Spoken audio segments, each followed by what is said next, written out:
can't even believe I'm reporting out that stuff, right? Like, you can't write this. You honestly can't write this. The fiction would be, it wouldn't compare to the truth.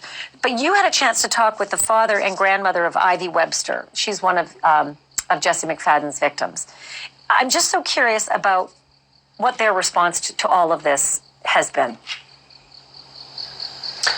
They're shocked. They're still grieving. They're angry. You see video here. I went with Ivy's dad out to a garden that they've built in their backyard where people drop by plants, where they remember their daughter. It's so eerie being out here, Ashley. It's dark out here. You can barely see the house behind me, but just behind me is the house where these terrible things happen. And we've been showing that video, the video from inside that Ivy's grandmother, Shannon, shot with her cell phone. A lot of people don't realize that. It is Ivy's grandma who thought, when she went inside and started seeing these awful things, that she needed to record it with her cell phone. And she didn't only do it once. She went outside and they called the family attorney and said, "What the heck is going on here? We don't think the police have even been inside this house." The attorney couldn't believe it and told Shannon, "You need to go back inside and you need to get more video." So it was awful the first time. She had the bravery to go inside a second time to get that video that basically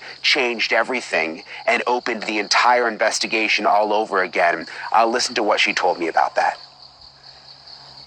I mean, just going in that house, it doesn't take much to realize very quickly that things aren't okay. No. And if they did their job, they would have seen that from the get-go. But they failed. An eye hook and chain on a kitchen counter, that's not normal. Was it always there? Don't know. Was it put in when? I don't know. It was like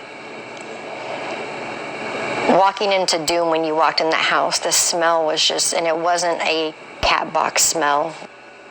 When the attorney told you to go back in to get more video, I mean, as a grandma, that must have been difficult.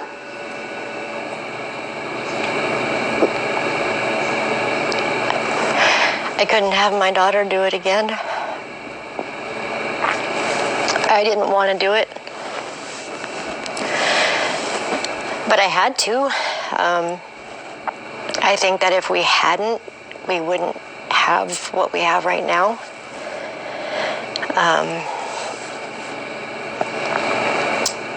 I stay awake at night thinking about it. Just adding another question to that list. So you can imagine, again, Ashley, not only having to go in once, but having to go in twice. And thank goodness she did, because that's the reason, really, that we're standing here right now. It's astounding that the victims are going to be the people who are ultimately the detectives that help to solve whatever still lies ahead in this crime. And there's still a story to tell. Those families deserve the story of what happened to their loved ones.